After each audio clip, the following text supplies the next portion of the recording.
Boa tarde, pessoal. Meu nome é Amanda e nesse vídeo eu vou fazer um resumo das aulas 8 a 16 de análise de algoritmo, agrupando em um único vídeo sobre a arte da eficiência. Então, em ciência da computação, a gente sempre pensa que fazer algo funcionar já é a vitória, mas a verdade é que isso é só o começo. A verdadeira mágica mesmo é fazer a coisa funcionar e rápido.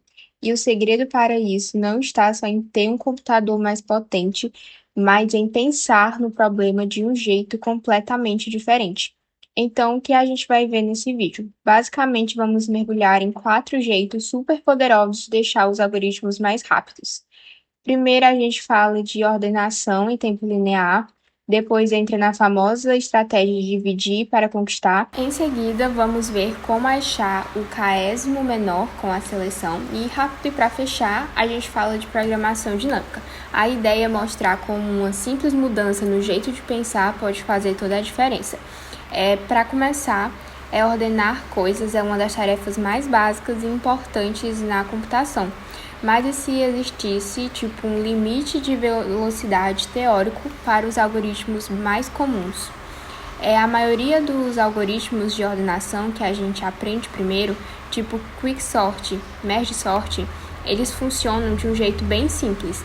Pega 2 itens, compara com o outro e decide qual vem antes. Super intuitivo e funciona para qualquer coisa que dê para comparar, pois é aí que está o pulo do gato. Acontece que a matemática já provou que qualquer algoritmo que só usa essa tática de comparar um item com o outro, ele bate nesse muro. Existe um limite de velocidade teórico que ele não consegue ultrapassar, que é esse tal de n log n. É como se fosse uma lei da física para esse tipo de algoritmo. E aí que fica a pergunta: se existe esse muro, essa barreira, como é que a gente faz para ordenar as coisas mais rápido ainda? Será que dá para pular o muro? E a resposta é genial. A gente meio que muda as regras do jogo. Ao invés de tentar quebrar um muro, a gente dá a volta nele. E é aí que entra o Cauchy Sort. Ele simplesmente ignora essa coisa de ficar comparando um elemento com o outro e usa uma tática bem diferente. A sacada dele. O primeiro passo é super simples. Em vez de comparar os números, a gente pega o nosso range, a entrada, e para cada número a gente usa o próprio valor dele, como se fosse um endereço, um índice num outro array. E nesse endereço a gente só marca esse número. Apareceu mais uma vez, simplesmente contamos quantas vezes cada um aparece. Aí, quando a gente já contou tudo, aí vem a mágica. A gente pega essa rede de contagem e transforma ele fazendo uma soma progressiva. De repente, cada posição do array não diz mais quantos existem, mas sim até qual posição eles devem ir.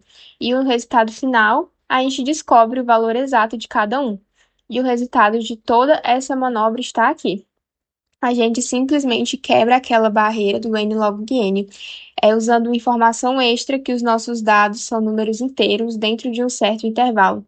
Com isso, a gente consegue um tempo de execução linear. Para quem lida com muitos dados, essa diferença é absurda. Beleza. Agora vamos para outra ideia gigante, a estratégia de dividir para conquistar. É super poderosa, mas o que acontece quando a gente faz uma minúscula otimização nela?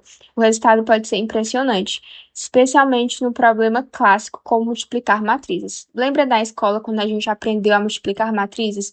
Aquele método padrão com um monte de laços um dentro do outro. Então, ele é bem lento. A complexidade dele é cúbica. O que isso quer dizer?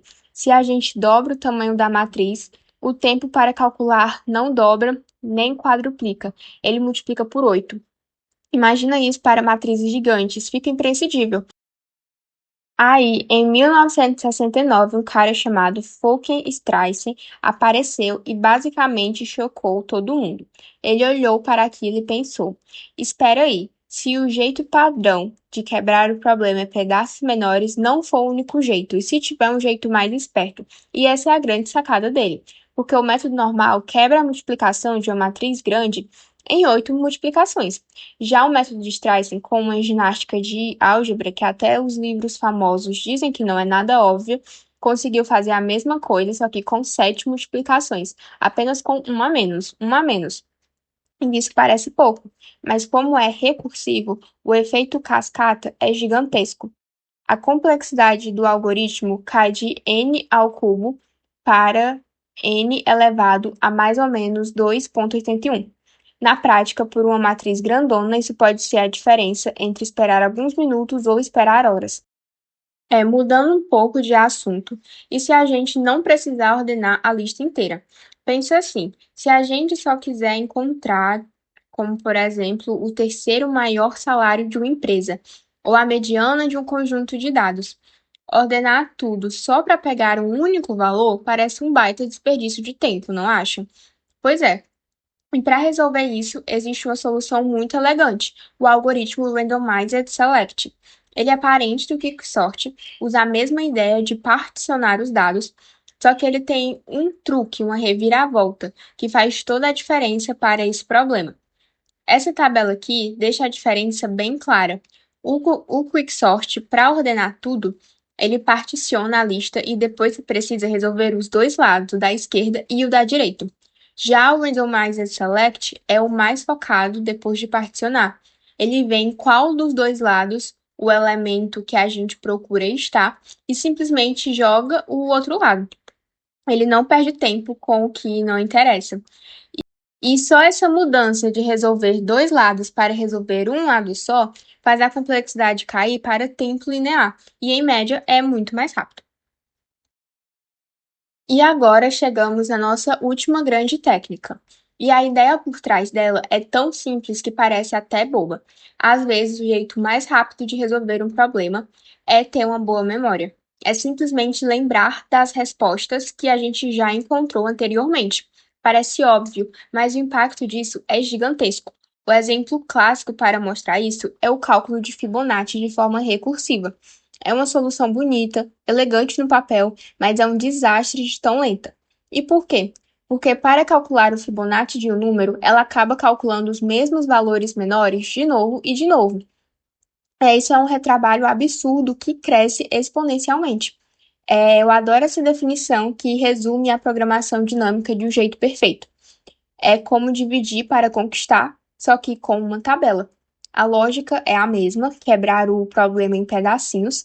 A diferença é que a gente guarda o resultado de cada pedacinho numa tabela, numa memória, para nunca ter que calcular a mesma coisa duas vezes.